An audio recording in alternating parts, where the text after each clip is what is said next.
Alrighty, let's get this show on the road. Joining me this afternoon, slash whatever time it is for you over there, mate, is yet another member of the Testament team to join my humble podcast in the Strength Check.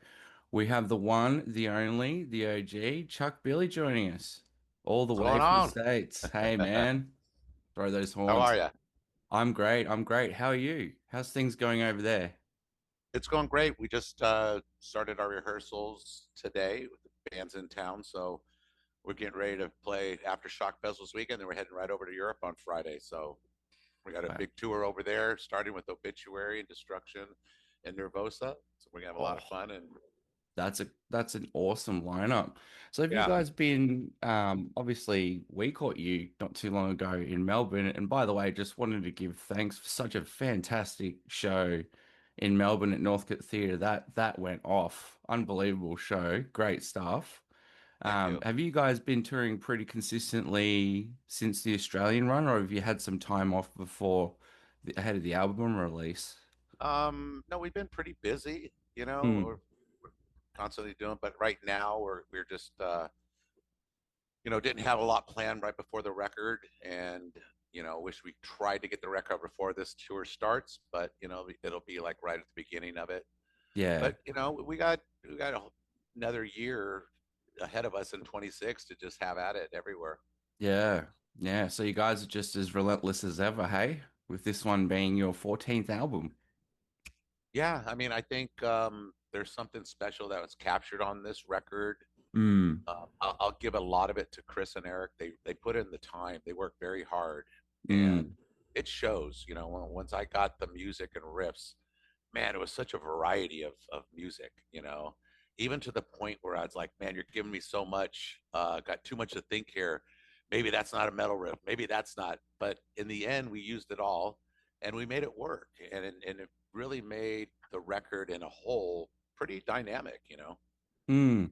And I'd agree with that too. Like one of the perks of an otherwise unpaid job in the music journalism space is getting an advanced listen. And I have to be honest, like between kind of reading the press release liner notes and doing my own notes this morning, I felt like I was kind of it was almost like I was doing a university essay because there's just so much there is so much going on in this album in Parabellum. And for me, it's sort of there's so many different musical strokes and there's so many different lyrical strokes. It really, when you say dynamic, I think I don't think you're doing it justice. It does definitely have that sort of thrash template, of course, but I'm noticing just many influences and moods they've been present throughout your discography, but it's almost for me, it almost feels like you've brought that all together on Parabellum. It really does go in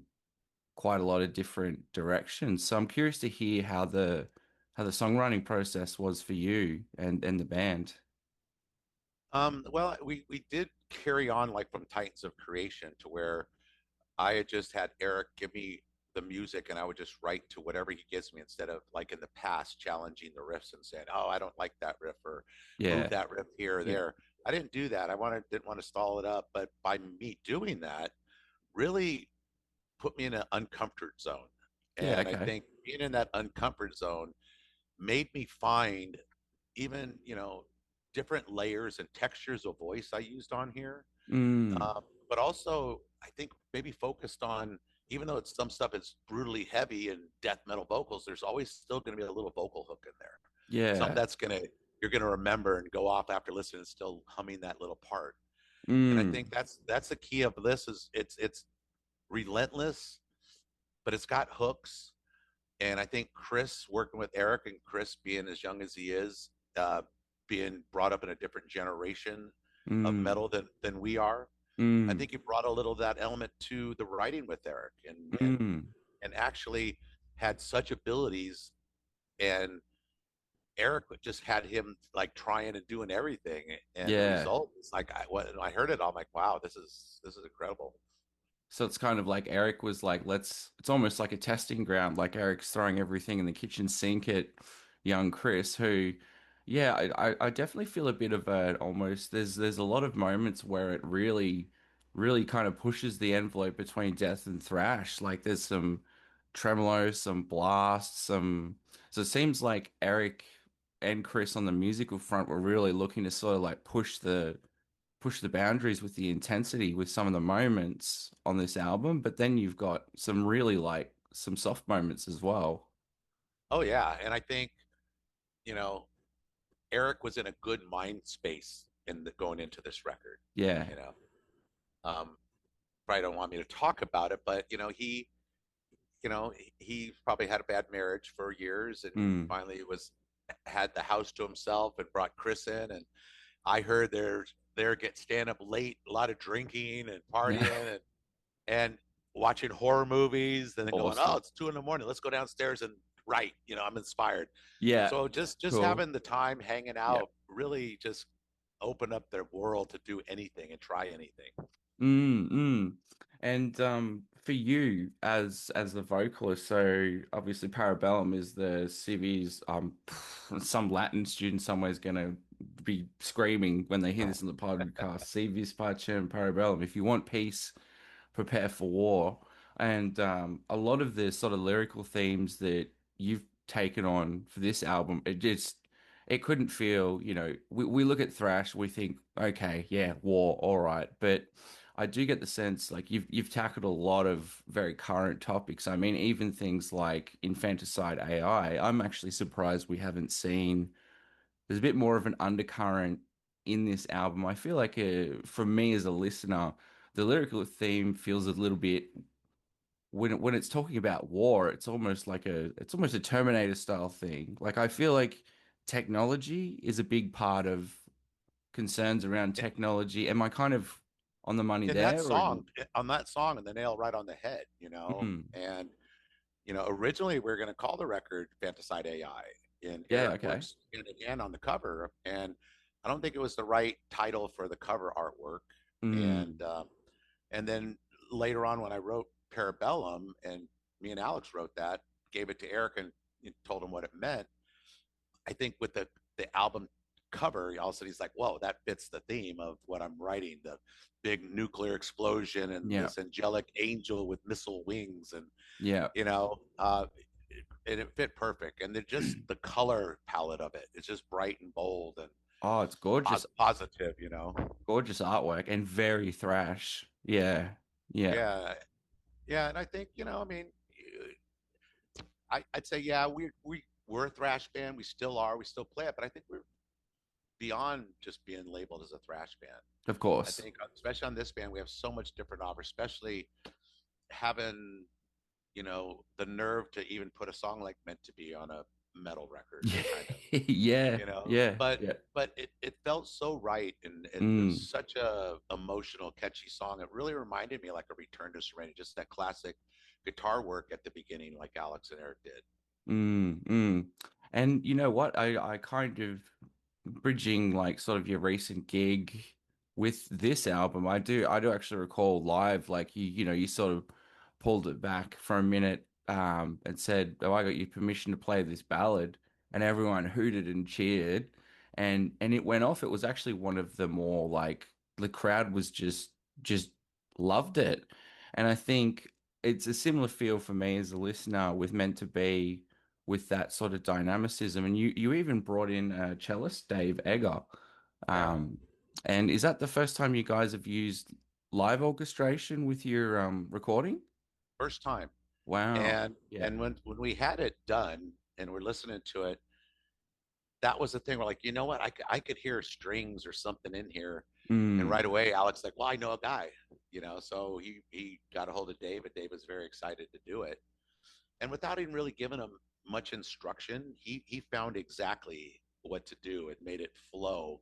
And his part stands out on its own. So mm. it worked. It's just an extra dynamic layer for that song that just took it to a next level for us. Mm, mm. And with approaching the album as well, so you've got you've had Dave with the cellist, you've also got some there's some parts where I believe it's Eric playing some like classical um there's some classical notes in there too. So for me, the overall feeling I get from this album is that you guys have been able to it sort of feels like you're comfortable, you know what I mean? Like you guys are comfortable with your experimentation, but also those other influences we were talking about before, it's kind of like without, I don't think you guys at this part of your career need to feel like you need to prove yourself to anyone. But the album kind of proves itself, you know, there's those softer moods and moments, but you've contrasted it with some of the heavier moments that Testament's had. Um, Yeah, and mm, definitely be inspired by what's going on currently with a lot of newer bands that mm, probably were kind of inspired by what we've done early on and created this new thing and this, mm, new sound. So I think, and we hear stuff and we go, wow, that's great. It's not like we can go, hey, let's try to write a song like that or be like yeah, that or do something like that. yeah, But we do take the inspiration, mm, but it's still apply it to Testament. And mm. especially Eric being a black metal fan and Chris having the ability to play all that. And having Steve DeGorgio on board Oh of all yeah, things, yeah. yeah. So I mean, all the everything was right in the right place. I think Chris being in the band now and us not having Gene and Dave on the record, Mm, I think it's a total different record. Nothing against those guys, but I don't think it would be the same record if they were playing on it. mm, mm. And in terms of the recording, so you guys had Yuan do the recording effort, and then you actually had Jens Bogren in the mix. And I think that combination really lends to the polish, especially with, I mean, Bogren's just got such a high accolade. Because there's a lot going on here musically. How was the recording process for you guys? Well, we do the same thing with Juan. It's a local studio we use, and Mm, we're going a little nervous because we've used Andy Sneap for so long, and he knows our sound, and he yeah. gets the best of us. So not having him, we're like, oh no. So we really had to audition and listen to a lot of people, and Jens was at the top of the list. And I was a little bit nervous because I haven't heard anything from Jens like a meant to be mix that, everything's, fast and furious with him. So I was kind of a little bit nervous. And also Steve DiGiorgio's bass tone, we have it where he's an amazing bass player. You don't want to bury him. You got to push him out there. Oh, hell And yeah. Yeah, so absolutely. we Yeah. had to find the comfort zone for us because the first mixes can't hear the bass. I can't hear the runs. And so we were really Mm, trying to push that and go, everybody has to be heard on this. Just, you can't do that. That's not what we do with the records. And I mm, think at the end, it all came together, the mix, the master, and it just all of a sudden it's like, wow, that's hit me hard now, you know? yeah. Yeah. And yeah, I respect that as a bassist, especially Steve's one of my idols. I mean, I was gobsmacked seeing him play with you guys. So it's good to hear that, Chuck, because I think all too often, especially bands playing from a more thrash template, it's sort of like the guitar's front and center. And often you'll have like thrash metal bands, especially modern bands, with that kind of like picked, gnarled kind of bass tone.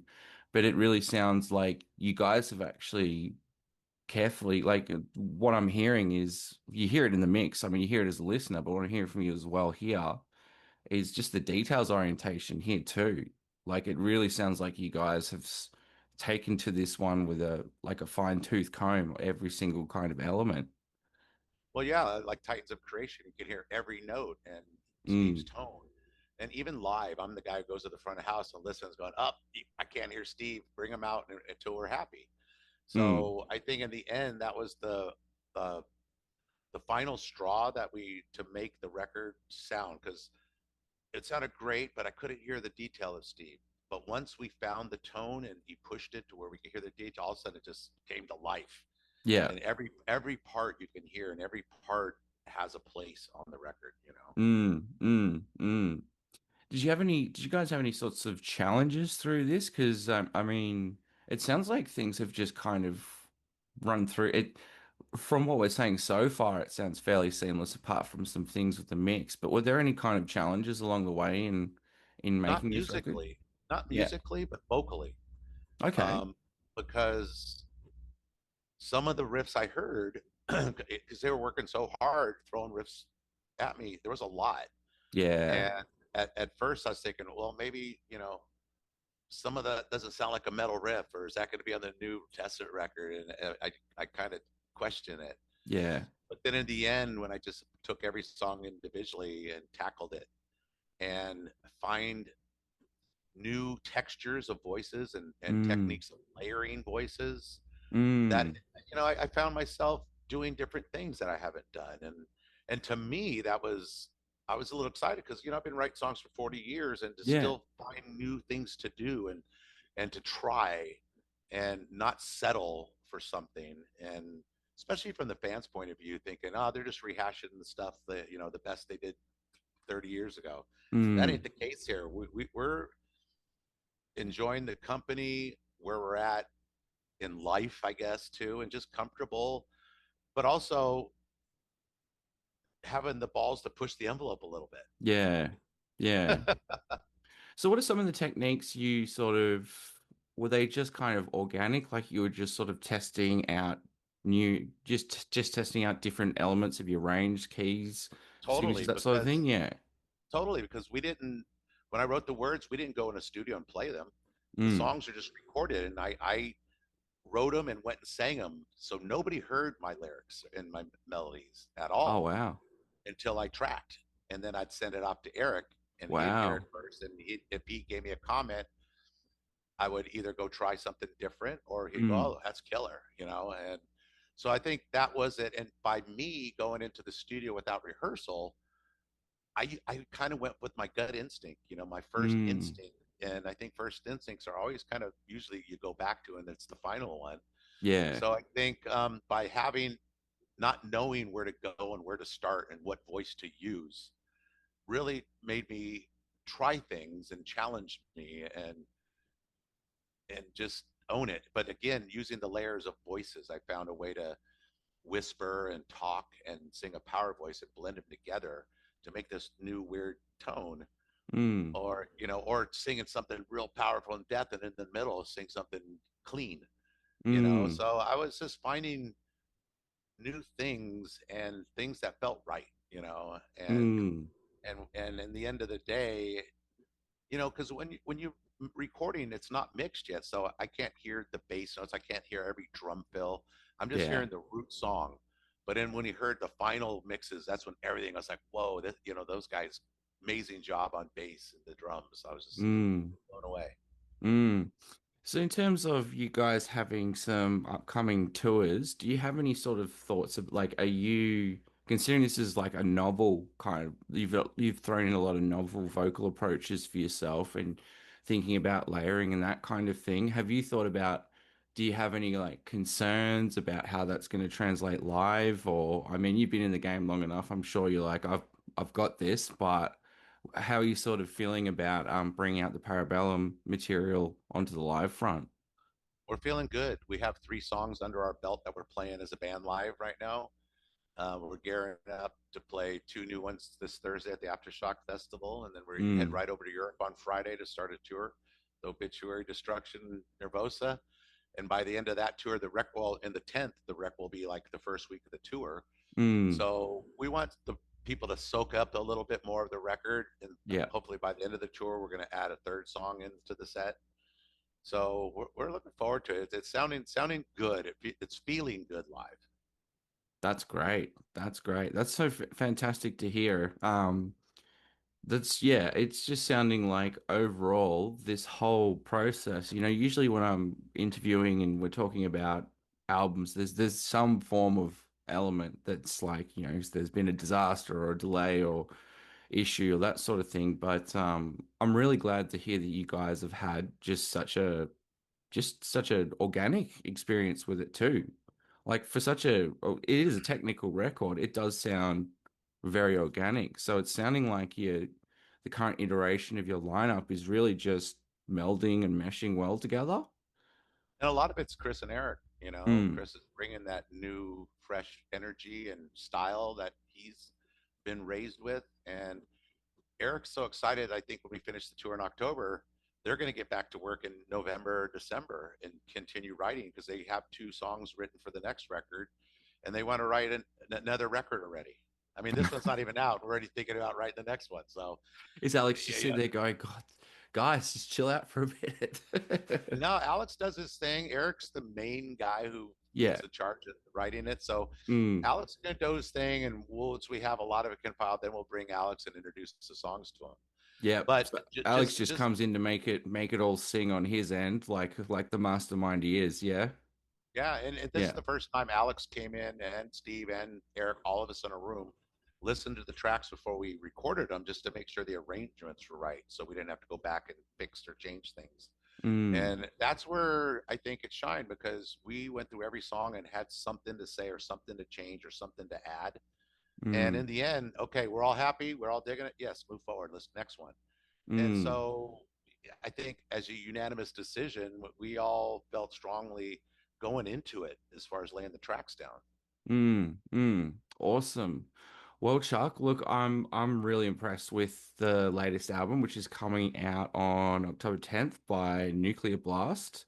And for those of you lucky ducks overseas, you can go check those tour details.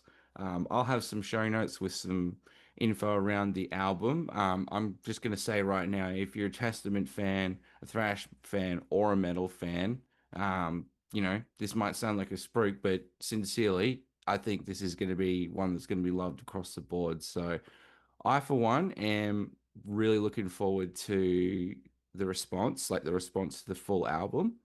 And hopefully you can come bring some of those extra tracks back over here when you tour Australia next.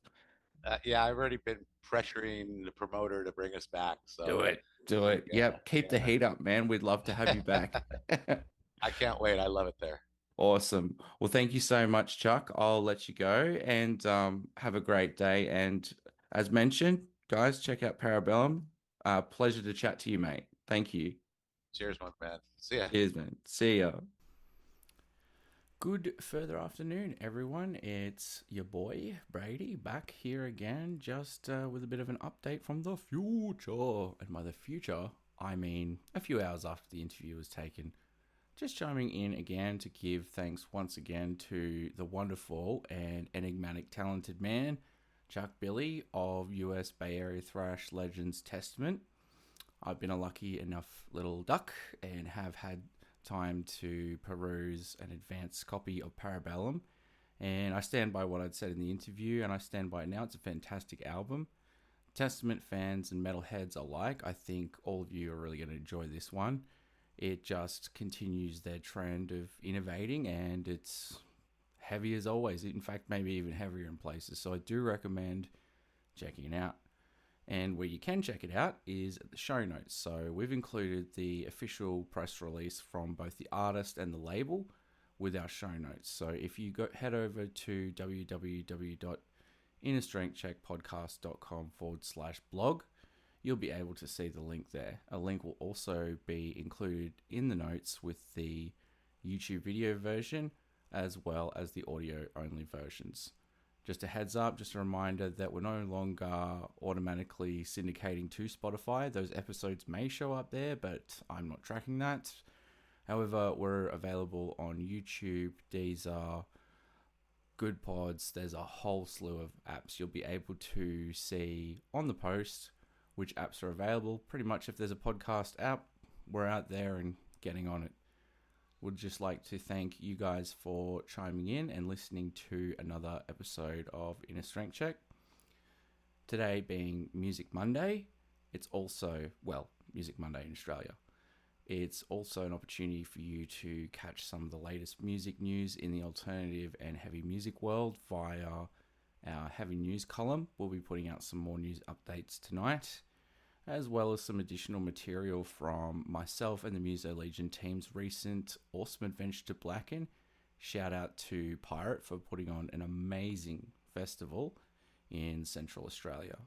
So be sure to follow us on our social media, check in via the website, and we will see you soon. We've got plenty more interesting podcast content coming up, so check it out. Once again, if you would like to secure yourself a copy of some limited edition versions, physical orders, that sort of thing of Parabellum, we'll also have those links on the site. Thanks. And as always, peace, love, and grindcore. Cheers.